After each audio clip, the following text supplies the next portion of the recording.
So now that we know what we're going to be doing in this course, let's talk about what are we going to be using in this course. So if you follow me into the tools section here, we got a couple different areas that we have to cover and then what tools we're going to use in those different areas. So when it comes to the runtime, just like the title says, this is going to be Node.js. This is going to be a Node.js course.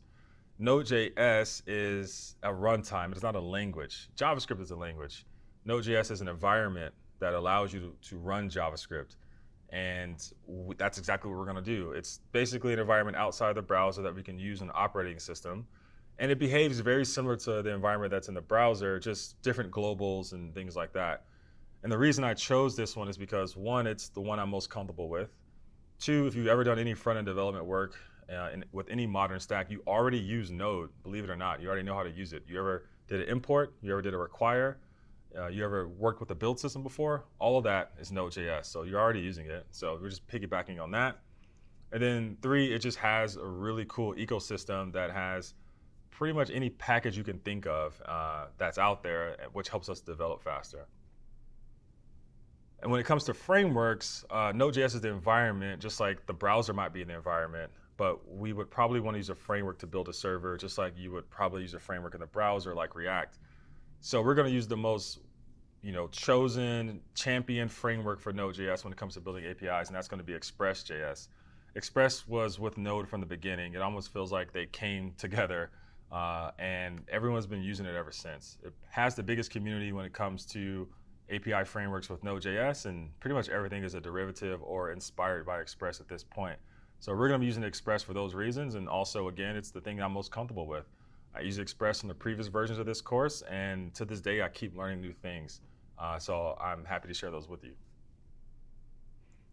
An API wouldn't be that useful if it didn't have a database that it interacted with. So that's no different in this course. We are also going to use a database, and in this course, I decided to do something a little different.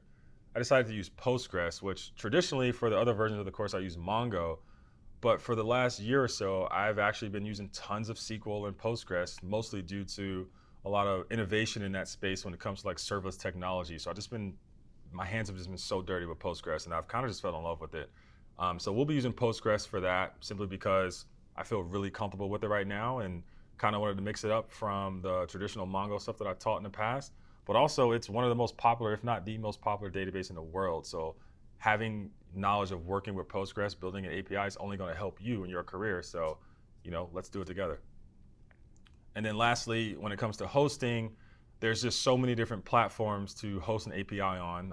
One less now than before, Heroku, but there's still so many out there. And when it comes down to choosing one, there's just a plethora of different variables like costs, user experience, interactivity. Like there's just so many things that go into it. So I'm really excited about talking about hosting because I chose a platform called Render.com, which is a relatively new platform. It kind of gives me those early Heroku vibes, but for the more modern stack, super easy to deploy to, very friendly for Node.js developers. So we'll be using that to deploy our API, and we'll probably talk about some other ones along the way. All right, so like I said, I like to learn by building things. I like to teach by building things. So in this course, we're actually going to be building something. We're going to be building this imaginary changelog app for users to be able to update their users on all the different features and things in their product. And before we dive into that, I really wanted to take a quick note on a decision that I made with this course. So we're going to be using ES6 modules in this course, which, if you've ever built anything in React, you use like, the imports and the modules and all the fancy stuff. We're going to be using that along with TypeScript.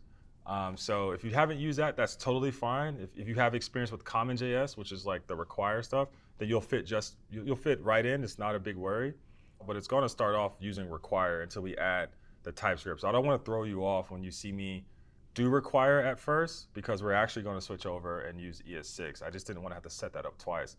So I just wanted to put that out there.